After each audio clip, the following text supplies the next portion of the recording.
பிரதமருக்கு வீடு கட்ட பணம் இருக்கு, பாராளுமன்ற எம்பிகளுக்கு சொகுசாக வந்து போகிறதுக்கு பார்லிமெண்ட் கட்டுறதுக்கு பணம் இருக்கு.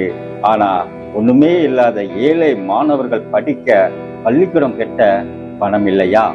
ஆமாங்க, இதுதான் சிஜேபியின் அடுத்த கட்ட போராட்டம். இந்த வீடியோல நீங்க பாக்குற இந்த பள்ளிக்கூடம் உங்களுக்கே ஒரு பயமான ஒரு சூழ்நிலை உண்டு பண்ணும். ஆமா நேயர்களே,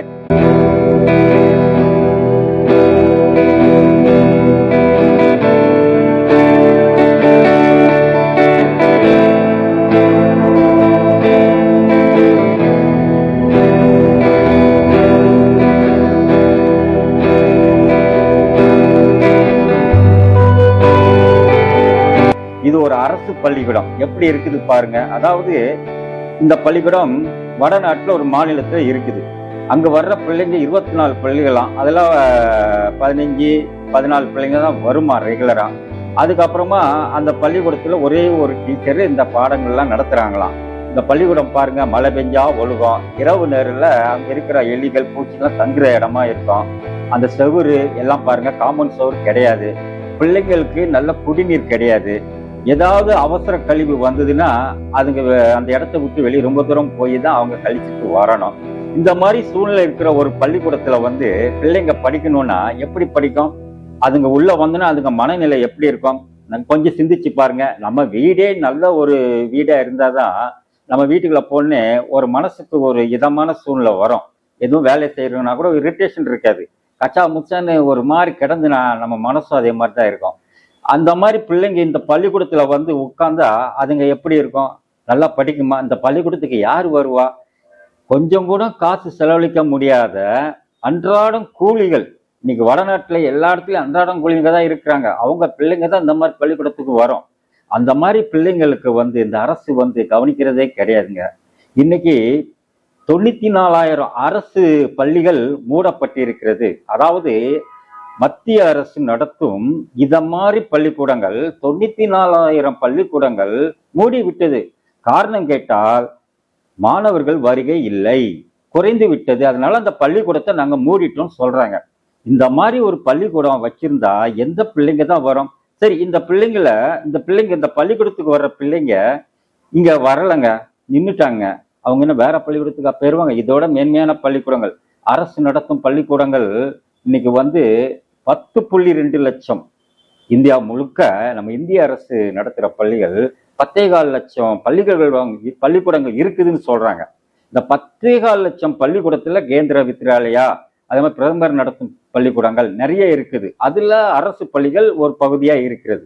இந்த வருமானமற்ற இந்த குழந்தைகள் படிக்கிற இந்த பள்ளிக்கூடத்தை இவங்க சரி செய்யாம விட்டதுனால உத்தரப்பிரதேசத்திலையும் சரி, மத்திய பிரதேசத்திலும் சரி, சுற்று வட்டார மாநிலங்கள்ல 94,000 பள்ளிக்கூடத்தை மூடிட்டாங்க.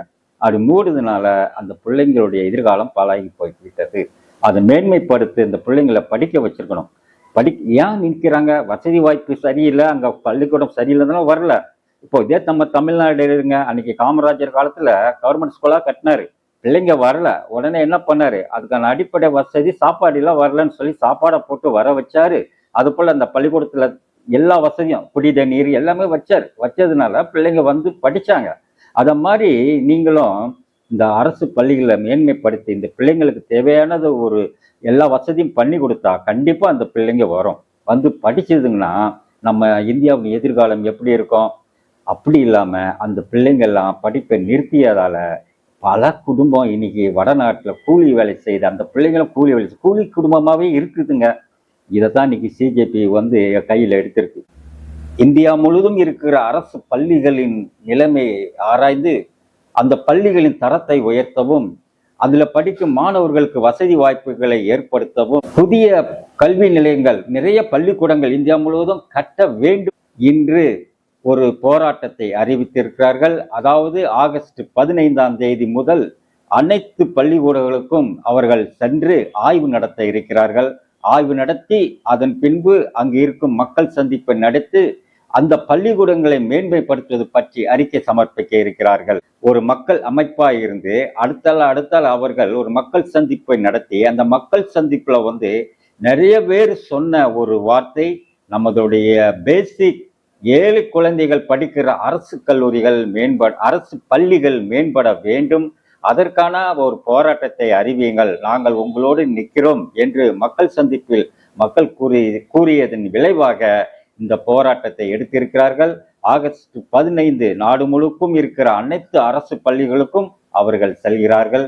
ஆம், இப்பொழுது பார்த்தீங்க என்றால் அபிஜித் ஜிகே அவர் மகாராஷ்டிரா மாநிலத்தில் உள்ள சிங்கோலி என்கிற ஒரு மாவட்டத்துல தான் ஒரு அரசு பள்ளி இயங்கி வருது. அந்த அரசு பள்ளிக்கு அவர் நேரடியாக ஆகஸ்ட் 15 போய் அங்கு உள்ள ஊராட்சி மன்ற தலைவரை பார்த்து அங்கு உள்ள மக்கள், அதாவது அந்த பள்ளிக்கூடத்தில் படிக்கிற பெற்றோர்கள், அந்த பள்ளிக்கூடத்தில் படிக்கிற மாணவர்களின் பெற்றோர்களையும் சந்தித்து அந்த பள்ளிக்கூடத்தை எப்படி மழை பெஞ்சா ஒழுகாத பள்ளிக்கூடமாகவும் அதுபோல நல்ல குடிதண்ணீர் உள்ள பள்ளிக்கூடமாகவும் மாற்றணும் அப்படின்னு சொல்லி ஒரு ஆய்வு நடத்த இருக்கிறார்கள். அதற்கு பின் அதை எப்படி செய்வது என்றும் ஒரு தீர்மானம் செய்ய இருக்கிறார்கள். மக்களுக்கு சம்பந்தப்பட்ட இந்த மாதிரி ஒரு போராட்டம், இந்த மாதிரி ஒரு நிகழ்வை நடத்தினாங்கன்னா கண்டிப்பா அதுக்கு ஆதரவு பெருகும். இந்த விஷயம் வடநாட்டுல பரவலாக எல்லா மீடியாவும் பேசப்படுற ஒரு விஷயமா இருக்கிறது. அந்த பள்ளிக்கூடத்தை பார்த்தாலே உங்களுக்கு புரிஞ்சிருக்கும். இதை விட பள்ளிக்கூடமே இல்லாம மரத்தடியில எத்தனையோ பள்ளிக்கூடத்தை நடத்திட்டும் வராங்க. அதனால இந்த போராட்டம் வெற்றி அடையும். கண்டிப்பா சிஜேபியின் முயற்சிக்கு நாம ஒன்றா சேர்ந்து குரல் கொடுப்போம்.